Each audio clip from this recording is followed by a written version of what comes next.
Welcome viewers, मैं ज़फ़र बात कर रहा हूँ और आपने कैम्स्कोप ट्यून इन किया हुआ है। हम प्रीवियसली बात कर रहे थे प्रेपरेशन ऑफ मीथानॉल की। अभी हम इथानॉल की प्रेपरेशन करेंगे जिसे इथाइल अल्कोहल कहा जाता है। तो इसकी हमने इंडस्ट्रियल प्रेपरेशन देखनी है, लार्ज स्केल प्रोडक्शन हमने देखनी है। इसके लिए जो सबसे अहम प्रोसेस है दैट इज़ कॉल्ड फर्मेंटेशन, जो हम प्रोसेस अडॉप्ट करते हैं। फर्मेंटेशन में ये होता है कि स्टार्च या ग्लूकोज को आप अल्कोहल में चेंज करते हो in the presence of enzymes या biocatalyst. Process of conversion of starch and sugars into ethyl alcohol is called fermentation. ये हम प्रोसेस अडॉप्ट करने जा रहे हैं। तो इसके लिए हमें कुछ कंडीशंस चाहिए या कौन कौन सा मटेरियल हम इस्तेमाल कर सकते हैं अल्कोहल की प्रेपरेशन के लिए। सबसे हम पाकिस्तान और इंडिया में जो इस्तेमाल होता है वो मोलासेस है। मोलासेस ये गन्ने का राब या शीरा जो जब हम बना लेते हैं, शुगर वगैरह के क्रिस्टल अलग कर लेते हैं तो बाकी जो बचता है material that is called molasses. Pakistan और इंडिया में ये ज़्यादातर इस्तेमाल किया जाता है। ठीक है, इसके अलावा आप इसमें इस्तेमाल कर सकते हो और भी मेथड्स हैं। फ़र्स्ट ऑफ ऑल तो आपको ये पता होना चाहिए कि फर्मेंटेशन कैसे की जाती है। ये एक यीस्ट है, मैं थोड़ा सा बता दूं। यीस्ट जो है सिंगल सेल ये प्लांट है, सिंगल सेल प्लांट है। इसके अंदर नॉन लिविंग पार्ट्स हैं जो कि हेल्प करते हैं फर्मेंटेशन को। ठीक है ना, इसके अंदर तो इसलिए यीस्ट जो है जो उसकी मौजूदगी में हम फर्मेंटेशन करवाते हैं, बायोकैटालिस्ट इसको हम एज बायोकैटालिस्ट इस्तेमाल करते हैं। ये हमें पता होना चाहिए। सिंगल सेल्ड प्लांट है, ये क्या है, सिंगल सेल्ड प्लांट है और इसके अंदर फर्मेंटेशन करने वाले नॉन लिविंग पार्ट्स हैं, ये कहा जाता है, जो कि फर्मेंटेशन के लिए रिस्पॉन्सिबल हैं। हमने यहाँ पे मोस्ट अभी जो मेथड डिस्कस करना है वो मोलासेस से करना है, यानी हमने इथानॉल बनाना है मोलासेस से। इसके अलावा आप शुगर बीट इस्तेमाल कर सकते हो जिसे चुकंदर कहा जाता है लोकल लैंग्वेज में।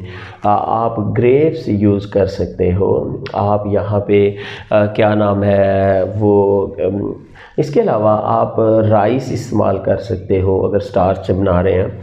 आप बैरले यूज़ कर सकते हो, आप मेज़ यूज़ कर सकते हो। इन सब मटेरियल से हम मोलासेस तैयार कर सकते हैं। इसके अलावा ये कैरेट से हो सकती है, यानी जिनमें फर्मेंटेबल शुगर ज़्यादा हैं जिन मटेरियल में, वो तमाम मटेरियल हम फर्मेंटेशन के लिए इस्तेमाल करते हैं। ठीक है, अच्छा ये ग्रेप से मुझे याद आया दुख्तरे रिज़। अच्छा, ये जो लिटरेचर वाले हैं इसको इसके नशे को की बड़ी बड़ी बातें करते हैं। इसको अंगूर की बेटी कहते हैं और इसकी नशे की बड़ी बड़ी लंबी कहानियाँ सुनाते हैं। वो ज़ाहिर है वो लिटरेचर है, लिटरेचर में तो ये चीज़ें चलती हैं ना, तो इसको दुख्तरे रिज़ कहते हैं वो, और इस लिटरेचर में ये बहुत सारी चीज़ें मौजूद हैं। खैर, हमने अब कंडीशंस देखनी है फर्मेंटेशन के लिए हमें क्या चाहिए। ठीक है, हमें प्रॉपर एरिएशन का इंतज़ाम करना होगा सबसे पहले फर्मेंटेशन के लिए, और फिर हमें डाइल्यूशन ऑफ सॉल्यूशन करनी होगी। ये मोलासेस जो होता है ना, ये जब हम क्रिस्टल अलग कर लेते हैं ना शुगर की, इसमें 60% फिर भी जो बाकी डार्क ब्राउन सा आपको शीरा सा मिलता है, डार्क ब्राउन लिक्विड, ठीक है, उसके अंदर 60% फर्मेंटेबल शुगर होती है, येट फर्मेंटेबल शुगर्स होती हैं और इससे हम फिर अल्कोहल बना लेते हैं। अच्छा, इसकी डाइल्यूशन करनी होती है 1 to 5 टाइम्स इस सॉल्यूशन को डाइल्यूट किया जाता है मोलासेस के। ठीक है, और इसके अलावा ये ख्याल रखा जाता है कि कोई भी प्रिजर्वेटिव लाइक सोडियम बेंजोएट वगैरह जो हम प्रिजर्वेटिव इस्तेमाल करते हैं, कोई भी प्रिजर्वेटिव नहीं लगा होना चाहिए जो आप मटेरियल यूज़ कर रहे हैं। यानी कोई भी इनमें से आप मटेरियल मोलासेस है, शुगर बीट है, ग्रेप्स है, राइस है, बैरली है और मेज़ है, कैरेट्स है, जो भी आप यूज़ कर रहे हो वो प्रिजर्वेटिव फ्री होना चाहिए। यानी अगर प्रिजर्वेटिव लग गया तो बैक्टीरिया काम नहीं करेगा और आपकी अल्कोहल तैयार नहीं हो सकेगी।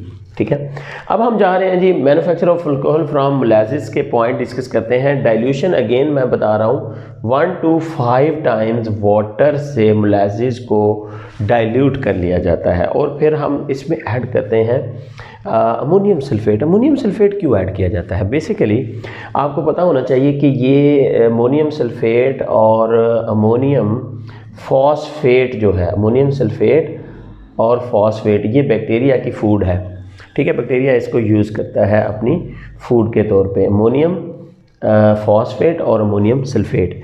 इसके अलावा आपको ये भी पता होना चाहिए कि सल्फ्यूरिक एसिड थोड़ा सा ऐड किया जाता है जब हम कॉलोनीज़ ऑफ बैक्टीरिया डेवलप कर रहे होते हैं, तो उसकी खुराक में ये चीज़ें अमोनियम सल्फेट और अमोनियम फॉस्फेट शामिल है, और उसको चाहिए एसिडिक मीडियम, ठीक है।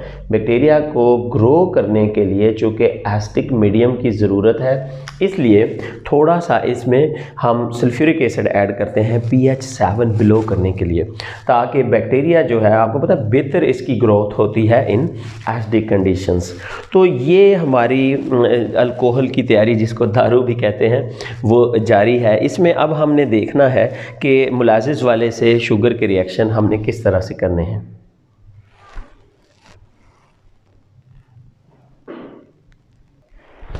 जी, तो हम बात कर रहे हैं रिएक्शंस की। तो रिएक्शन हमने मोलासेस वाले का ये देखें, C12H22O11, इसकी हमने हाइड्रोलिसिस करवानी है इन्वर्टेज एंजाइम की मौजूदगी में। कौन सा एंजाइम होगा? ये एंजाइम आपने याद रखने हैं, ठीक है, इन्वर्टेज एंजाइम। और ये कहाँ से हम लेते हैं? यीस्ट से। इसकी हाइड्रोलिसिस हुई, आपको मिला C6H12O6 प्लस फिर C6H12O6। एक मॉलिक्यूल हमें मिलता है यहाँ पे ग्लूकोज का, और दूसरा मॉलिक्यूल मिलता है हमें फ्रक्टोज का। फ्रक्टोज आपको पता ही है, ये कीटोज शुगर है जिसमें कीटोन ग्रुप है, और ये एल्डिहाइड शुगर है या एल्डोज शुगर है जिसमें ग्लूकोज है। और ग्लूकोज को आप लगा दो जाइमेज एंजाइम C6H12O6। यहाँ पे आपने जाइमेज एंजाइम, यानी ये 14 एंजाइम का कॉम्बिनेशन है, ये जाइमेज, ये भी ये इसके अंदर है, ये आप लगाएंगे तो आपको मिल जाएगी इथानोल, ठीक है, प्लस आपको मिलेगा 2CO2। This is how you can prepare ethanol from molasses. अब हम देखते हैं स्टार्च से हम किस तरह से अल्कोहल तैयार कर सकते हैं। हमने क्या करना है, हमने स्टार्च का मॉलिक्यूल लेना है जिसका फार्मूला है C6H10O5। इसके हमने बेसिकली N यूनिट लिया, इसके 2 मॉलिक्यूल लिए, इसकी हमने करवा देनी है hydrolysis with N water molecule के साथ। तो ये हमें बना के देगा माल्टेज माल्टोज C12H22O11 मिलेगा। जी, हमने बना ली माल्टोज। क्या बना लिया? माल्टोज। अब माल्टोज की हमने ब्रेक डाउन करनी है। यहाँ पे जो एंजाइम इस्तेमाल किया गया है दैट इज डायस्टेस, ये भी कहाँ पे था? यीस्ट के अंदर है, ठीक है। अब हमने माल्टेज जो लगाना है एक एंजाइम C12H22O11, इसकी हमने करवा देनी है हाइड्रोलिसिस, और यहाँ पे जो एंजाइम होगा that is named as maltase. Yeast is always जो बेसिकली हम ये एंजाइम ले रहे हैं उनसे, तो हमें यहाँ 2 मॉलिक्यूल मिलेंगे ग्लूकोज के। अगेन आखिरी रिएक्शन ये सेम होगा। अब आप ग्लूकोज लो और ग्लूकोज का रिएक्शन करवा दो। किसके साथ करवा रहे हो जी ग्लूकोज का रिएक्शन?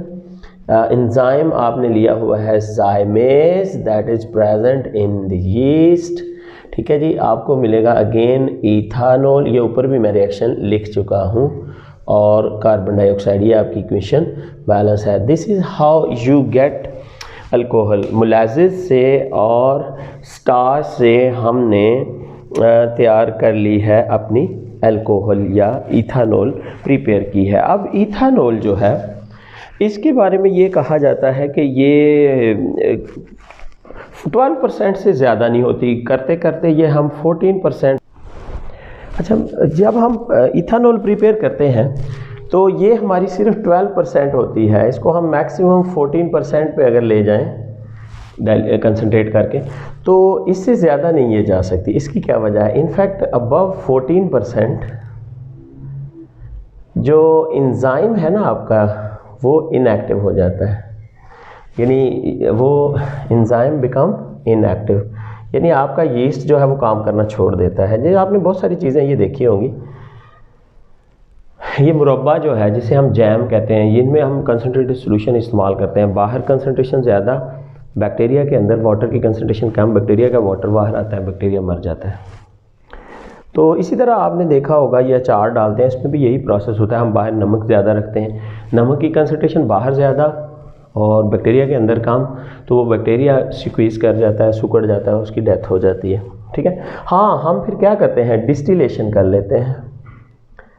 डिस्टिलेशन करते हैं, फिर हम कंसनट्रेशन बढ़ा लेते हैं, रीडिस्टिलेशन करते हैं, फिर रीडिस्टिलेशन यानी बार टाइम एंड अगेन करते करते हम कंसनट्रेशन अल्कोहल की 95% तक लेकर के जाते हैं।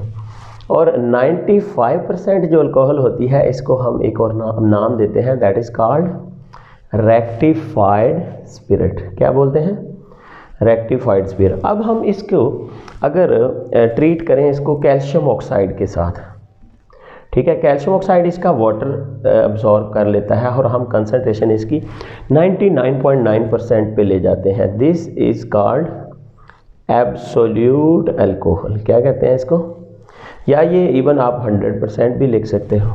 अब मुस्लिम कंट्रीज़ में इसकी ट्रांसपोर्ट में बैन है, तो वो क्या करते हैं, इस अल्कोहल को फिर वो ये कहते हैं जी अनफिट फॉर ड्रिंकिंग कर लो जी, डीनेचर करो। Denaturation is a process in which alcohol is made unfit for drinking. उसमें 10% आप उसमें मीथानॉल लगा दो। मीथानॉल आपको पता है ना हेल्थी नहीं है, मीथानॉल ब्लाइंडनेस काज करती है, मीथानॉल हार्ट फेलियर करती है, अनफिट फॉर ड्रिंकिंग होगी। या फिर आप 5 to 10% एसीटोन ऐड कर दो इसमें, ठीक है, तब भी ये अनफिट फॉर ड्रिंकिंग हो जाती है। या फिर आप इसमें पिरीडीन लगा दो 5%, ठीक है, ये भी इसको अनफिट फॉर ड्रिंकिंग कर देती है। यानी 5 to 10% आप इसमें पिरीडीन ऐड कर दो, again it becomes unfit for drinking. What is, आपसे पूछा जाता है व्हाट इज़ रेक्टिफाइड स्पिरिट, क्यों 14% से अबव नहीं जा सकते, हमने कहा एंजाइम इनएक्टिव हो जाता है। भाई 95% अल्कोहल क्या होती है, रेक्टिफाइड स्पिरिट। 99.9% या 100% को हम क्या बोलते हैं, absolute alcohol. Denaturation to make alcohol unfit for drinking, ठीक है। इसमें 10% मीथानॉल, एसीटोन या आप 5 to 10% पिरीडीन ऐड कर दो, ठीक है, it becomes unfit for drinking, ठीक है। This is how you can denature the alcohol. तो ये थी हमारी अल्कोहल की प्रेपरेशन।